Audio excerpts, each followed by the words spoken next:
I have a special guest that just has arrived. Who is this coming into my yard? It's Buckin Billy Ray! His first time to the underground saw shop.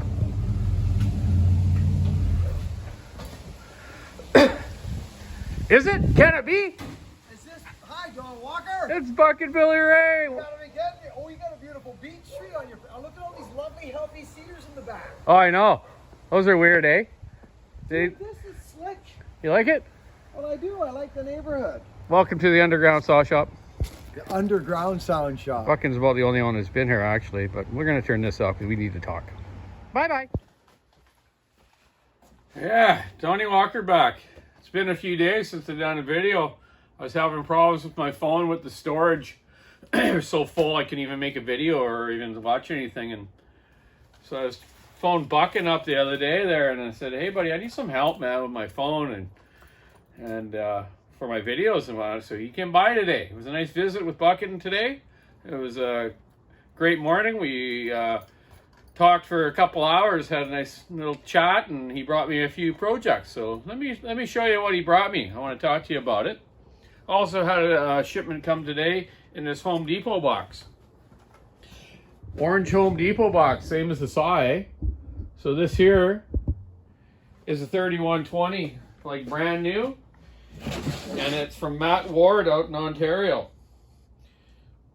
I've met Matt. I haven't actually met him. I've talked to his friend Andrew from Ontario, and Matt works for Honda. Right on, man. I told Andrew that I met the president of Honda that used to do his job. So Matt now is the head guy for Honda in Canada, which is cool. So he likes his Red Bull Honda team, eh? F1 cars for sure. Max Verstappen is one of their main drivers. As I think Sergio Perez might race one of their cars too. I'm not a huge follower of F1. I used to be years ago. Then I just don't follow it anymore. I stopped watching it years ago.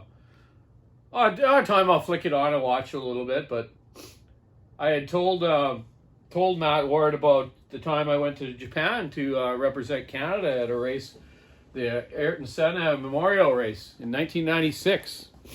And there's my poster up there of it, eh? That's when I raced there in 96, represented Canada, and got to race with Jarno Trulli, Jensen Button, yeah, a couple F1 guys.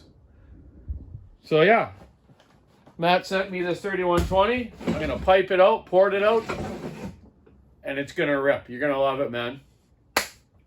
So Buckin was here, brought me his original 394 that me and my dad sold him in 1999. 1999. He bought this brand new for his first logging camp job. He wanted a 372, and me and my dad went, no, Buckin, you're not using a 372. You need a 394. You got to learn how to run a saw properly and use it right so you won't pull this one apart.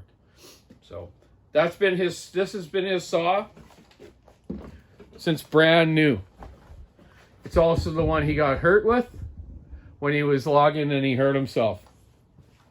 It's still running. The piston's in not bad shape, but I'm going to do a video series on it. I'm going to pressure vacuum it because it's been running a little weird for him. After it gets hot a bit, it kind of races on a bit. So it might have an air leak, could be fuel related.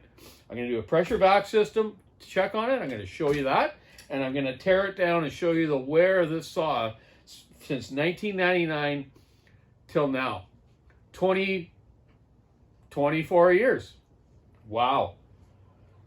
He also brought me a 288 that is missing the top end. It's 1989. I know that because of the 300-year anniversary of Husqvarna, 1689 to 1989. So this saw is from 1989. It's missing the top end. The carburetor is there. The intake manifold. The crank looks perfect. It's actually in nice shape. I think someone must have ran straight gas through it, and I don't know where he got it from. But we're going to put a OEM top end on this. I'm going to port it, of course, and put a nice pipe muffler on it that like I do them. So that's what I was up to today. It was pretty exciting to have Buck in here and have a good talk with him. Me and him have been friends for a long time, and he's helped me a lot with my channel to show you guys how to work on saws or talk about saws. This is the type of pipe muffler I'll be putting on the 288, eh? Very similar. I'll get a brand new muffler for it and a brand new top end. Should still be able to order them. They still actually make 288s for different countries. So yeah, I'm pretty excited. We'll get this 3120 done for Matt and get it back to Ontario. Not going to do it tomorrow or the next day, but it'll be done soon, buddy. And Buckins, we're just going to do as I have time at night. So I'll do a couple of videos of tearing it down and looking at the wear after the 24 years. And then we'll be putting it back together. So yeah, should be fun.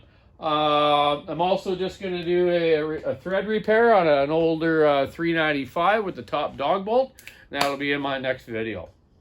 So yeah, nice to see everyone again. Thanks everyone for watching my channel. I'm going to be trying to do some good one-on-one videos of stripping down and putting back together of this bucking saw and the 090s of Tom's as well. He wants that by Christmas. Sorry man, it's taken a while, but next couple of nights I'll do a video of tearing down the 090, then reassembling it with the new crankcase and seals and whatnot. See if I can remember how to do it all. I actually personally never actually really tore one completely apart and put it back together. I fixed them for years, but they weren't a huge thing for us here. You know, in the early days of big saws, sure they ran lots up in the Queen Charlottes and here on the West Coast. But my dad and ourselves who, in this area, we ran more of the big McCulloughs and Dalmores and the Huskies, right? When Husky first coming around, the 2100. Speaking of 2100, check this out. Here's actually an 1100. 1100s were around before the 2100s. This thing is actually in great shape. Piston's good. I think it had a rotted muffler on it. And it's got the one-piece top.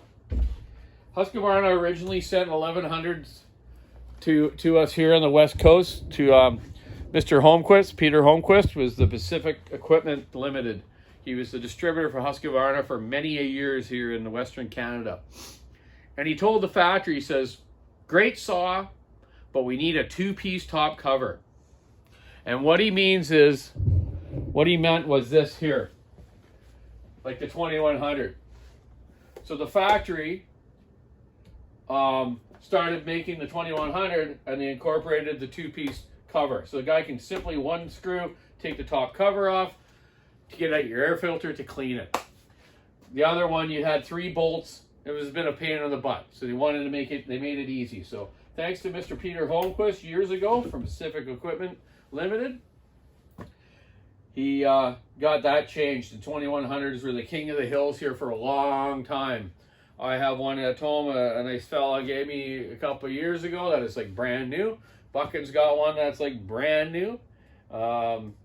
Just love them. They're good old thumpers. You know, when I remember logging years ago, you'd be like, you know, at the top end of the rigging on a tower logging, they'd need a saw up there, so we'd send it up on a choker, on the line, send it right up at the tower, and they'd send it back. It would bounce off a couple logs, but it'd get back down the landing and be bop, bop, bop, bop, still running perfect. They had it like a Harley, man.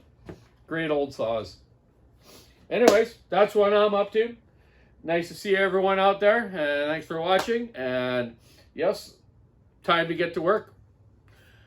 Keep your saw into it, stick in the ash, rubbing her out. Check out the walkersawshop.com online store, and have a great day. And thanks, Buckin, for coming over today. It was a nice talk, and it was a great visit. So, love you, buddy. Love you all out there, too. Have a great day. Bye.